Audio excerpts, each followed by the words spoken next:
За вкупно 5 капитални инфраструктурни проекти, Општина Македонски Брод ќе ги искористи парите од двете транши од унгарскиот кредит во вкупна вредност од нешто над 1 милион евра.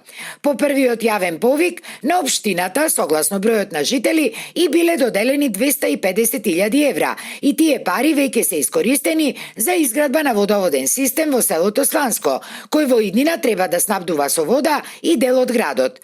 Од вториот дел од кредитот пак, кој е над тројно поголем, ќе се реализираат 4 капитални проекти, вели градоначалникот Жарко Ристески. Станува збор за инфраструктурни проекти, асфалтен пат до село Бенче, дел од асфалтен пат од село Звечан, Сушица и Томино село и со водоводен систем, целосна реконструкција на водоводен систем во село Црешнево. Од ова транша не следуваат околу 800.000 евра. Се надеваме дека до крајот на мај ќе се потпишат со владата договорите и потоа ќе почне постапката за тендерирање. Со цел поголем економски развој на општината, но и на поречието воопшто, локалната самоуправа веќе презема и други конкретни чекори, особено во делот на угостителството и руралниот туризам, а за што постојат огромни природни ресурси. Ние веќе го направивме пред 2 години првиот чекор.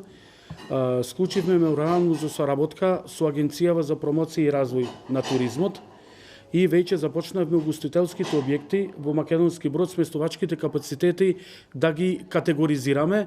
Формиравме комисија на локално ниво и веќе сместувачките капацитети во Македонски Брод се категоризирани. Тоа е првиот чекор, сега работиме на вториот чекор на промоција на тие истите и веќе во тек е изработка на туристичката мапа. Според Ристески, на туристичката мапа треба да се најдат сите потенцијали кои ги нуди поречието.